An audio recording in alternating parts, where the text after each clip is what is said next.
বৃষ্টি, বন্যা, জলাবদ্ধতায় চরম দুর্ভোগ।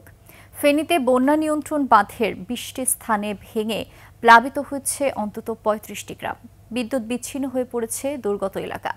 রাস্তা ভেঙে যোগাযোগও বন্ধ।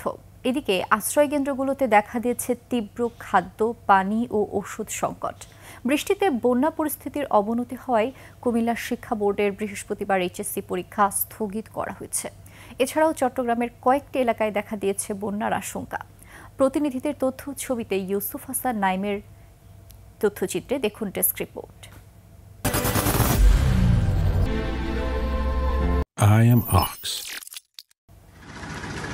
ফেনীতে মুহুরী নদীর পানি বিপদসীমা ছুঁই ছুঁই। নদীর পানি প্রবেশ করছে লোকালয়ে, প্লাবিত হচ্ছে একের পর এক গ্রাম।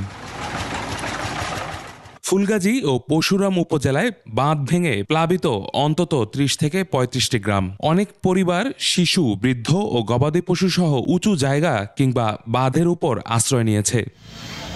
আমরা যা জিনিস লইয়ারে অল্প মাছ বানালই, কাপড় লইয়ারে বাইরে আমার ঘর আমার বাইরের আমার নিচে, আর সবাই বনে প্লাবিত হচ্ছে, সবার ঘরে পানি উঠছে। মালপত্র তো আমরা কিছু কোনো মতে পিন্ধনের কাপড়ে নিয়ে আমরা চলে আসছি। এরই মধ্যে ৪৮টি আশ্রয় কেন্দ্রে আশ্রয় নিয়েছে ১,৫৯৩টি পরিবারের ৫,৭৭৬ জন মানুষ। আশ্রয় কেন্দ্রে আশ্রিতরা চরম খাদ্য, বিশুদ্ধ পানি ও ঔষধ সংকটে ভুগছেন। জেলা প্রশাসন বলছে, খবর পাওয়া মাত্র তারা ত্রাণ পৌঁছে দিচ্ছেন।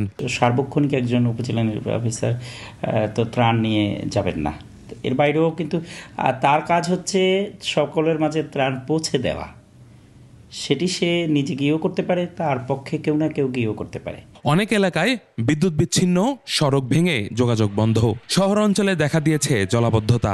আবহাওয়া অফিস জানায়, আগামী কয়েকদিনেও এমন অবস্থা থাকতে পারে। এছাড়া মুহুরী নদীর পানি আরও বাড়তে পারে বলে আশঙ্কা করা হচ্ছে।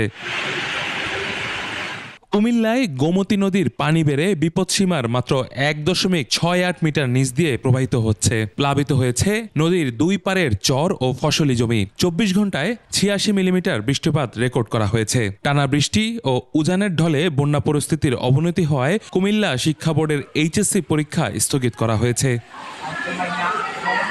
এদিকে মৌসুমী বায়ুর প্রভাবে সকাল থেকে চট্টগ্রামে ভারী বৃষ্টিপাতে বেড়েছে দুর্ভোগ। বুধবার চট্টগ্রামে ১০০ মিলিমিটার বৃষ্টি রেকর্ড করেছে পতেঙ্গা আবহাওয়া অফিস। মহানগরের চকবাজার, বদ্দারহাট, কাতালগঞ্জ, হালিশহর, আগ্রাবাদ, সিডিএস সহ নগরীর নির্মাঞ্চলে জলাবদ্ধতা দেখা দিয়েছে। বিভিন্ন উপজেলায়ও পাহাড়ি ঢল এবং বৃষ্টিতে ফসলের ব্যাপক ক্ষয়ক্ষতি হয়েছে বলে জানায় স্থানীয় প্রশাসন।